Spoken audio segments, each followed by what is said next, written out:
How much does Mama love you? This much. Oh, I love you more than that. How much does Mama love you? There's Sophia. What are you saying, Sophia? What do you want? Please? How far down do you have to fall to kill your own 2 offspring on camera? This is Elaine Campione. In 2006, she drugged both of her daughters and blamed it all on her husband's abuse. But how much is another person responsible for a horrific murder like this? Could Elaine's story have been prevented? And what made her confess such a stomach-turning decision to the police? Let's explore the full story of Elaine Campione.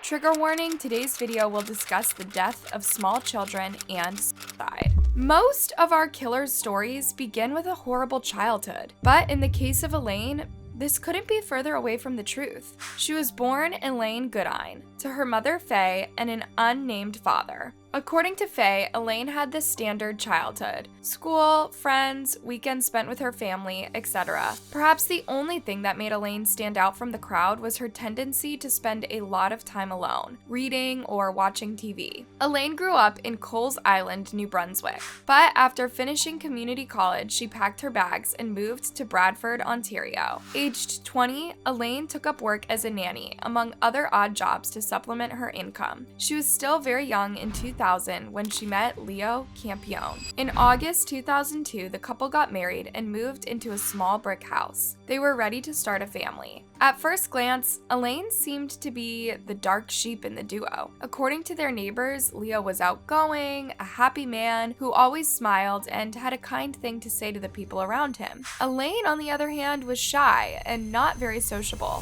It turns out she was pretty insecure about her relationship too. She was convinced Leo was cheating on her, even when there was no evidence to back it up, and Leo insisted that wasn't true. One morning, a neighbor observed Elaine get into her car and follow Leo to work, convinced he wasn't actually going there. At this point, it sounds like Elaine had serious, unfounded issues, right? Well, it's not exactly that one-sided. You know how sometimes the most violent people have a charming, outgoing facade? That was Leo. With his neighbors, he was a star, but behind closed doors, he was verbally and physically abusive. In 2003, Elaine gave birth to their first daughter, Serena. 2 years later, Sophia was born. Serena's 3 today. Yay! What do you think, Sophia? You sing happy birthday? No? I'm 3. You're 3 today. Yay! Shall we go to the living room and see if you got any birthday presents from the birthday fairies? Yes. Okay, let's go. For Faye, her grandkids were the center of her happiness, but she was surprised to see her daughter strangely detached from her babies. She even seemed aloof the week Serena was born. Not a lot of mothers feel this way about their newborn children. Elaine wasn't a cold and calculated psychopath quietly orchestrating her children's death. She was a conflicted person. On the one hand, she loved her daughters and wanted to be a good mother to them. On the other hand, the girls were a constant reminder of Leo. Leo had even kicked her in the stomach while she was pregnant, both times. Sometime in 2005, Leo was charged with assaulting Elaine and Serena. Who assaults a baby? He was booked into jail with a long list of charges: 4 counts of assault, a death threat, and 1 count of bodily harm. But he was released on a $10,000 bond, and he went straight back home, where he forbade Elaine to talk to her mother, her only protector. Apparently, he would monitor her calls and continue to use her in every way possible. In June 2005, Elaine fled to a women's shelter in Ontario, and several people noticed extensive bruising on her body. By 2006, she filed for divorce. Leo agreed to move out of the family apartment, but wasn't done with being the girl's father. He wanted custody of both children. It was such an acrimonious battle that Elaine had a breakdown. It was the worst kind of breakdown you can imagine. In 2006, Faye moved into her daughter's home to help take care of her and the two babies. She noticed Elaine's mental health had taken a turn for the worse. She was struggling with obsessive-compulsive tics and was obsessed with the idea that someone was following her. Perhaps Leo had tasked someone to cause her harm, she thought. It got so bad that when she was driving, she only took right turns and never parked next to the black cars. Sadly, her chronic OCD affected her children too. Now, she wouldn't allow her girls to touch anything red. In her mind, red meant blood, and touching red meant harm could come to the girls. When Faye couldn't be there with Elaine would sometimes turn to Leo's parents, who lived close by. One day, Leo's dad, Diego, found Elaine and her girls on his doorstep. She looked extremely tired, overwhelmed, and could barely form sentences. He'd state, "Elaine and the children look malnourished and distraught." That day, Leo took the girls and advised Elaine to sign herself into a psychiatric care hospital. She did, and the doctors noticed she was on the brink of psychosis. Elaine herself confessed she didn't trust herself around the girls. She might either harm them or herself, she felt. When Elaine stayed in the hospital, Leo attended counseling sessions for alcohol abuse and anger management. At this point, he was only allowed supervised visits to his daughters, who were in his parents' care. But within a few months, he'd received a lot of positive feedback. His counselors thought he was on the right track, and social services observed how happy both Leo and the girls were to see each other. By the summer of 2006, he was allowed to visit his daughters unsupervised. After Elaine checked out of the hospital, she got a new apartment for her and her daughters in Northern Barrie, Ontario. But within a few months, she left the girls with Leo's parents again and checked herself into the hospital. In July 2006, Elaine was declared mentally sound and sent home. Serena and Sophia went to live with her again. On August 8th, Elaine recorded this video for Serena's 3rd birthday. Hi, Serena. It's August 8th, 2006. Happy birthday to you. Happy birthday to you. Happy birthday, Serena. Happy birthday to you. In all respects, Elaine seemed to love her daughters deeply. How does Mama love you? This much. Oh, I love you more than that. How much does Mama love you? There's Sophia. What are you saying, Sophia? What do you want? Please? Her new neighbors applauded her for taking her daughters to the playground twice a day, and local shelter victims for domestic abuse even gave her a Consider the Children certificate for impressive parenting in a difficult context. 1 month later, she would drown her babies in a bathtub. In September 2006, Elaine's neighbors noticed she had organized a little yard sale for baby clothing and kitchenware. When the neighbors spoke to her, Elaine confessed she was worried about her court hearing on October 3rd. Leo was trying to get full custody of her daughters, and she knew all too well she hadn't been the most stable parent either. She genuinely thought Leo could take the girls and she would never see them again. But she was desperate to not let that happen. Leo was the man who kicked her in the baby bump twice. How could she trust him with her girls? On October 2nd, Elaine recorded one last video of herself and the girls. This time, it wasn't about how much she loved her girls. Yes, this is a deplorable, horrible, messy, filthy apartment that supposedly my 2 children and I live in, and it's just a horrible, horrible mess. Yeah.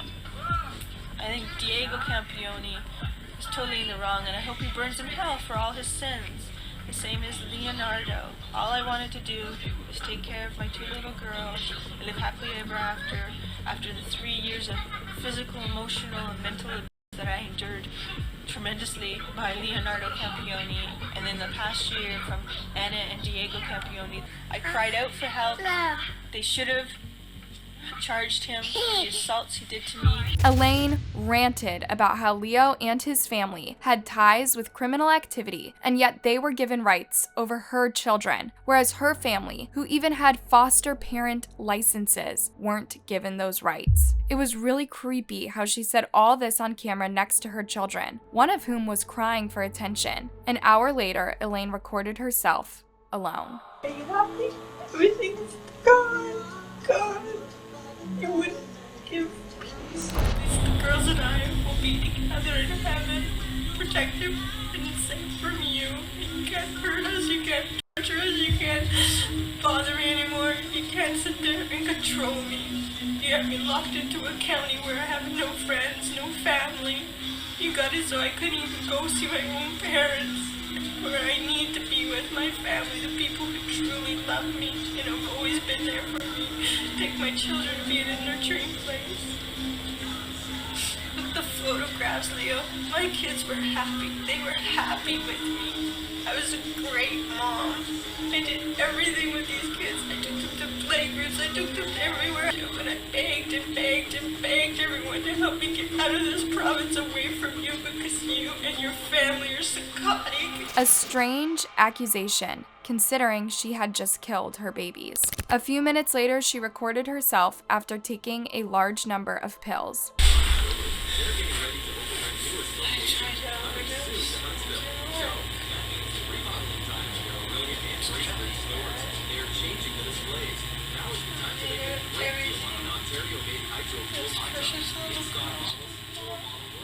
Elaine had planned to take her own life together with her girls so the three could be in heaven together. But when her plan didn't work, she called the police.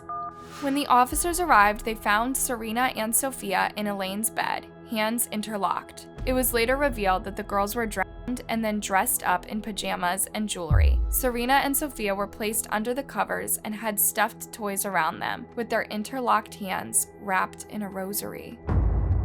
Elaine was arrested on the spot. The evidence was damning enough. During the interrogation, it seemed like reality was finally catching up with her. Okay, so you understand that you've been charged with, now you understand that you've been charged with 2 counts of first-degree murder? Yes, I Okay. understand what you're saying. And the charges are for murder in regards to both of your children.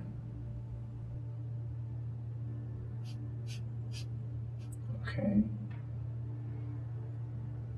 The detective was in a tough spot. He, like all the officers who found the girls and learned about the story, was deeply affected. But he also saw Elaine for who she really was. It sounds like to me your whole world came crashing down. And it doesn't sound like you've got a lot of support. And you know what, truly, I don't understand how anyone in your situation could be able to do that on your own. I really don't. Only you know what was going on inside yourself. Elaine was at a loss when it came to explaining her actions. She didn't even try to justify it, as she did in the recording the night before. I don't understand. And I don't understand and I don't. And the next thing I know is I got people at my house. A guy with a blue outfit with orange on it in my bedroom. As a police officer telling me something about charges. I'm asking where my daughters are. That's a sign of psychosis. Psychosis is defined as a temporary loss of contact with reality. The patient can have delusions and hallucinations and may not understand what is real and what isn't. The detective had to find out just how much Elaine remembered from that night and the following morning when she called the police. Do you remember making the call? There was a phone call you made this morning. The thing. The next thing I know is there's people at my door. Okay. So what was the last thing Elaine remembered? Sophia was having a bath. I was videotaping her for my mother singing Twinkle Twinkle Little Star because that's her favorite song. She sings it every night for my mom. Right. And I was doing that and she would start to do backflips and she got a little bit of water in her ear. So I stopped the videotape because she panicked and then I picked her up. And then that was it. Then I went over to see Serena because she was coloring, asking her to clean up her coloring. She's got to get ready for bed. The detective knew both girls had been drowned in the bathtub, so she asked Elaine to clarify. Watch what she says. Serena's always in the bathtub with Serena, but she wasn't in the bathtub with Sophia. Wait, what? Where do you think your children are now? I assume my husband has. You understand you've been charged with murder. You understand that both the children, Sophia and Serena, are both deceased. The detectives already had Elaine's taped confession recorded for Leo. Everything's gone. You wouldn't give peace. But Elaine was only coming to terms with it now, over 24 hours after killing her daughters. Initially, she was reluctant to say anything without an attorney, but as the detective appealed to the loving mother inside of her, she confirmed her daughters died peacefully. My children had no idea what happened. And when the day comes, I don't even know what I will say to them when I see them again. During Elaine's trial, it was confirmed that she suffered from a psychotic episode where she murdered her 2 daughters. Yet, as she took the stand, she remembered one last detail about that horrible night. She invited both girls into the bathroom to play a bubble bath game. She said they would submerge their heads underwater to create bubbles in the water. As the girls did that, she held their heads in until they passed away. The autopsy confirmed the girls had drowned within a matter of seconds. Of course, young children are very vulnerable and can't defend themselves. The poor girls never knew what was happening. Maybe that's a more peaceful way to go than realizing your own mother is killing you. But how does that make anything better? Leo stated, "The images of their last moments, innocent and helpless as they were, will haunt me forever in ways I can't begin to describe." Elaine pleaded not guilty by saying she wasn't criminally responsible. The defense argued she dealt with severe mental illness and cited Elaine's troubled past. She had been admitted to psychiatric wards, attempted to take her own life, and was delusional. However, the prosecution said Elaine knew what she was doing at the time, despite her mental health issues. Elaine was found guilty and sentenced to life in prison, with the possibility of parole after 25 years. It all took a turn in 2019 after Elaine appealed her sentence. She was granted escorted leave 3 times after the judge agreed she wasn't properly briefed on her criminal responsibility. Elaine is now taking anger management courses and is undergoing therapy. She is on the right track, and it is very likely that she will get parole, still in her early 50s. Serena and Sophia's parents were far from perfect. Both of them wanted what was best for their daughters, and both failed tremendously. Today, both Leo and Elaine are on the right track, but their past mistakes will forever taint their lives. Leo pushed Elaine to unprecedented mental health issues, and Elaine did the unthinkable. It's hard to imagine what it's like to live with the memory of killing your own babies. Hey, thanks for watching. What are your thoughts on this case? Do you know of other similar cases? Let me know in the comment section, and don't forget to like, subscribe, and click that bell button. See you next time, and keep yourself safe.